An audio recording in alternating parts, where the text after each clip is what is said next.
Once upon a time, weary of King Salary and his heavy little coins, the Toilers wandered over a hill and found a glittering new kingdom.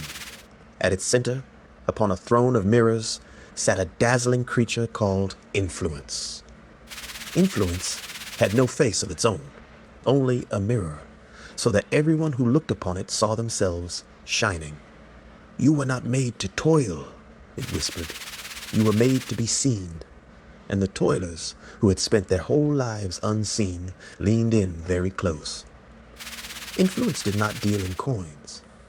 It paid in something far lovelier. It paid in likes, tiny glowing hearts, and in views, little open eyes that multiplied in the air. Gather enough, and you will want for nothing.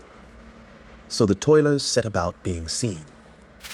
They smiled when they were not happy. They danced when they were tired.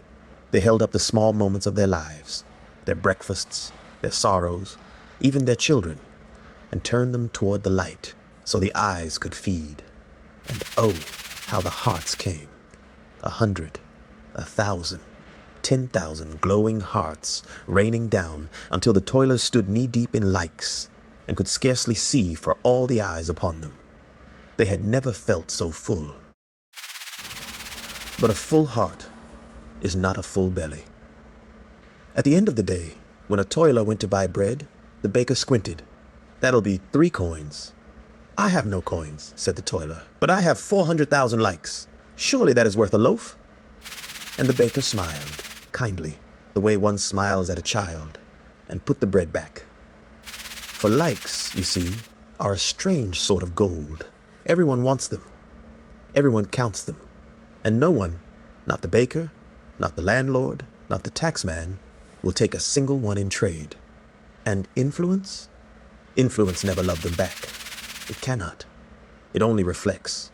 When the Toilers grew dull and their moments grew ordinary, the eyes simply blinked and drifted off to watch someone newer, somewhere brighter. The mirror had never once looked back. So the Toilers sat down, right there in the glittering square, buried in cold hearts and blinking eyes. And they were hungry, and they were seen, and they had never, in all their lives, felt more alone. But here is the small and absurd happiness our Toilers always find. One of them, too tired to perform, simply turned to the Toiler beside her, not to a camera, to a person, and offered half of the one crust she had left.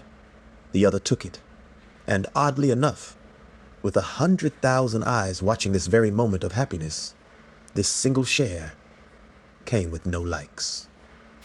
The end.